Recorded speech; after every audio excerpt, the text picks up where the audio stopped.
In the book of Acts, a mighty fire began burning in prisons.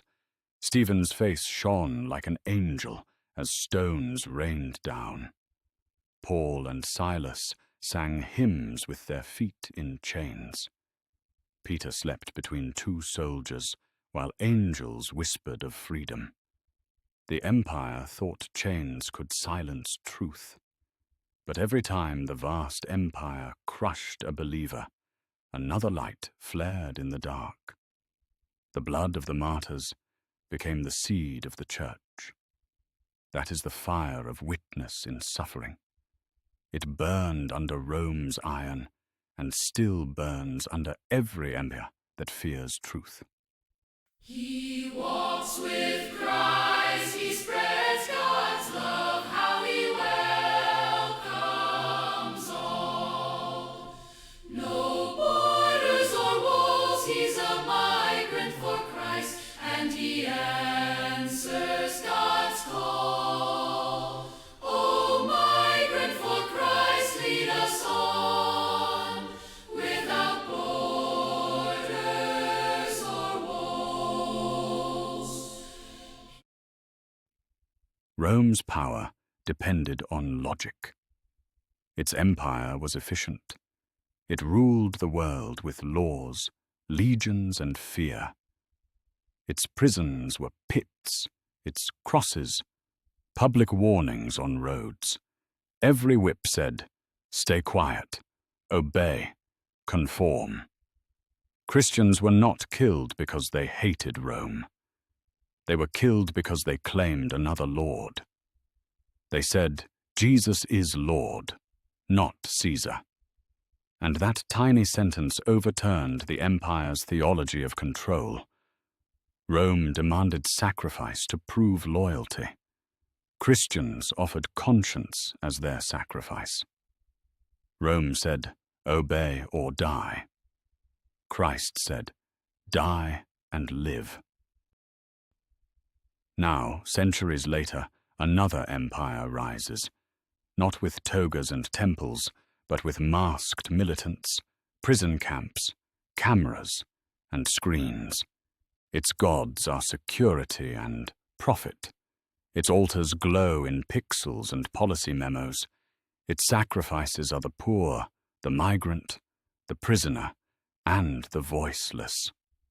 We say we are free, but freedom without conscience is just gilded slavery. We say we are safe, but safety without mercy is just domination in disguise. Like Rome, America confuses order with justice and punishment with peace.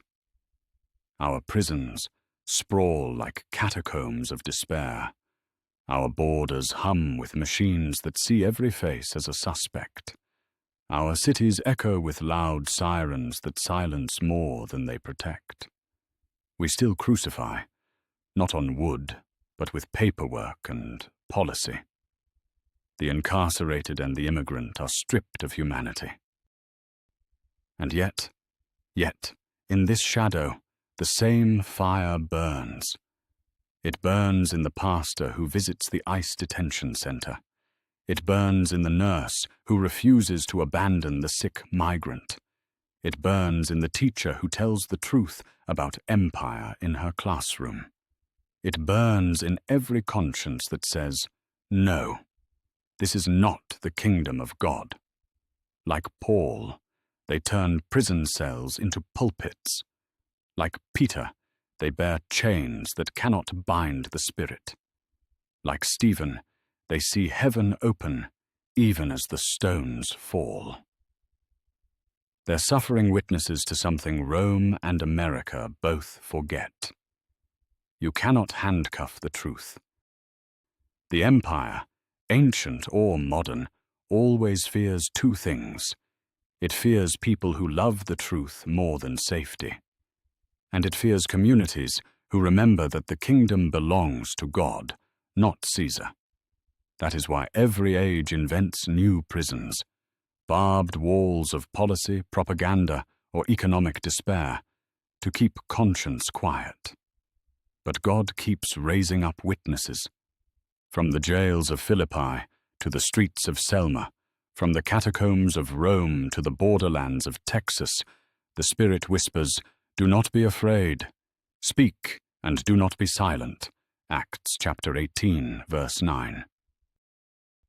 We, the migrant for Christ, are called to keep that fire alive, to bear witness where systems break bodies and souls, to proclaim that the Christ of the cross walks again through detention centers, through hunger lines, through broken neighborhoods. We are not called to escape suffering, but to redeem it by love, to make it redemptive, not resentful. Our chains, visible or invisible, are our credentials in the kingdom. Our endurance is our protest. Our compassion is our revolt. So let us remember, as the church, Rome is gone.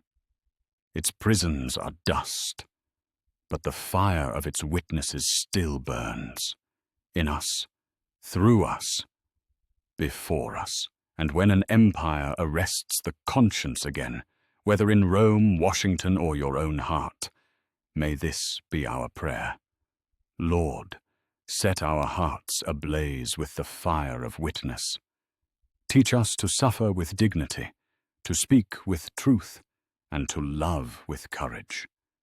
For the kingdoms of this world will pass away, but the Word, the Logos, the Christ, who was chained in Rome, still walks free in us today. And now for a closing scriptural reading. We are hard-pressed on every side, but not crushed, perplexed, but not in despair, persecuted, but not abandoned, struck down, but not destroyed. 2 Corinthians chapter 4, verses 8 to 9.